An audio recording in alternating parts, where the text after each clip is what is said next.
think we've heard a lot of good presentations today, which really sharing new ideas and new approaches. And one of the things I wanted to talk with you about is at the end of the day, each of you came here to learn something that hopefully you can apply back at the shop, if you will. And that's really where the opportunity is in terms of how can we go back and drive change within an organization. Now, taking a look at the time and the schedule of my talk, I figured that if nothing else, I would start with a one-slide strategy because I may just have your attention at this point for a very short period of time.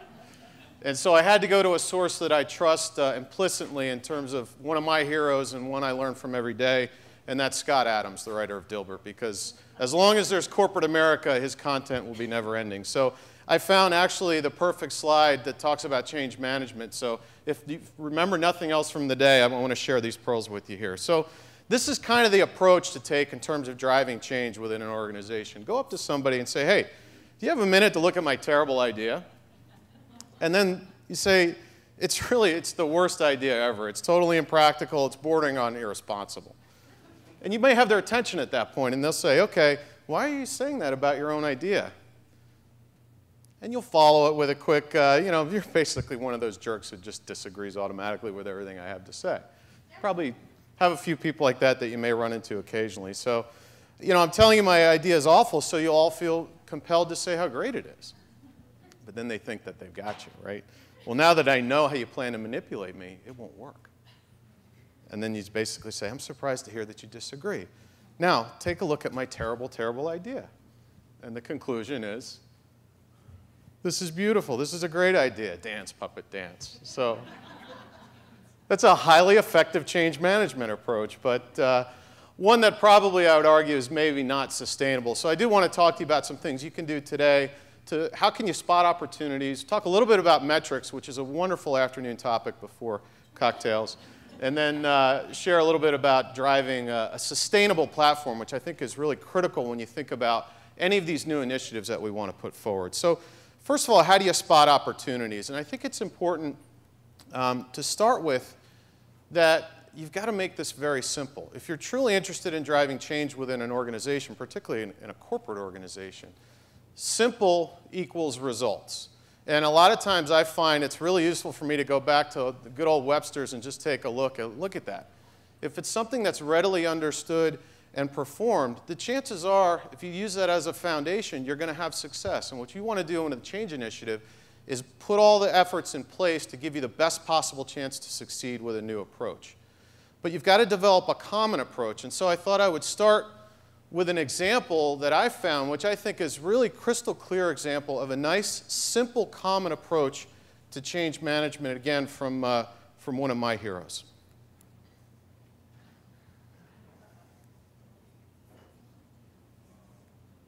There's no sound. What happened? It's my What About Bob clip. I feel like John last week at the patient conference.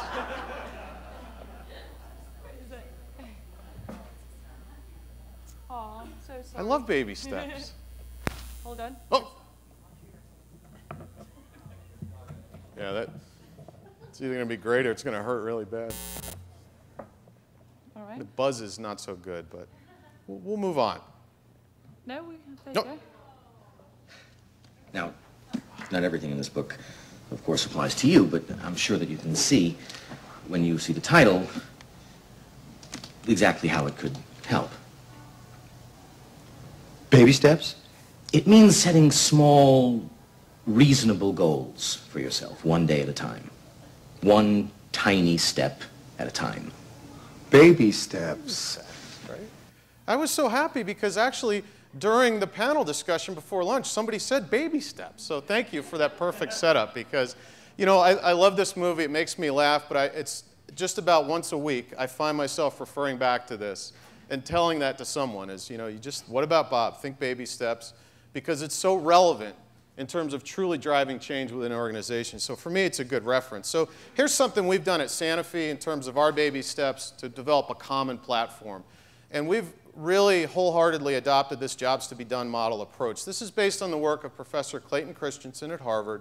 It actually came to us from one of our training partners at Linkage, and they work with Professor Christensen's company called Innosight But we've found this to be incredibly valuable to help people think about things differently and in a very simple format, spot opportunities. So basically, for those of you that may not be familiar with it, the analogy is this.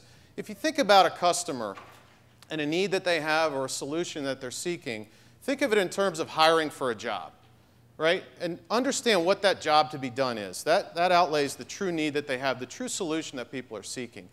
Then seek to understand what the ideal hiring criteria are. The better you can dig into that and see what their perfect list of criteria are, and contrast that with the available candidates, both your own offerings as well as other offerings that may be out there for them to choose. It helps you spot gaps. It completely redefines how you look at competition and is a simple way to get to this term we all strive for, which is really truly understanding insights or solutions. And when you find that gap, that's a chance for an innovative approach to solve that problem, to fulfill that job to be done in a way that's different and will truly satisfy and delight that customer. So this is an approach we've taken across our organization that's been incredibly useful, and I'll share some resources later in terms of how you can learn more about this. So develop a common approach. But once you spot opportunities, you want to move those ideas forward, right? And this is where the metrics come into play. And it was interesting listening today, a lot of conversation about different types of metrics that are out there, a lot of talk about ROI. And I would offer, again, I like simple. And any new effort that you want to put forward within an organization, you should be able to answer 4 questions. Okay? If you can do this, again, you're in a good foundation to try to be more successful. These are ridiculously simple, but yet I would encourage you to go back and think about a lot of projects underway today, and it's one of these things that often we can't answer all 4. The first is you need to describe what the heck this thing is. In an elevator speech, if it takes a PowerPoint deck to describe it, you're not focused the right way, okay? Go back. 1 or 2 sentences, quick hit, here's what I'd like to do. Then you need to be able to explain why. What is the rationale for this new initiative?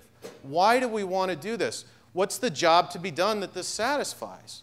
What's the reason I'm doing this? Or, from a metrics point of view, what's the outcome that I hope to achieve that's the whole reason I'm doing it? Okay? So describe it, but then talk about why. From here, lay out prospective metrics. Now, I don't mean a comprehensive market forecast or a detailed return on investment. Most of the time, if it's a truly innovative new approach, new markets can't be measured, guys. And forecasting and ROI is just a reason to freeze and not act, okay? However, anything you do, you can put forward prospective measures to say, okay, here's how I'm going to assess progress of this initiative. It can be qualitative, it can be quantitative, but you state it up front. And I would highly recommend that if you have more than 4 core criteria, again, go back to the drawing board. 2 or 3 core things to say, as a team, here's how we're going to assess this initiative, and here's how we're going to learn and adjust from our findings, so that later, at the end, you're not debating from sharing opinions on, I thought it was a success because I felt this way, and someone else is sharing their view. You have a very clear, transparent view of how we're going to measure progress. And then the last thing is have a time frame, have a status. Have a start date and an end date.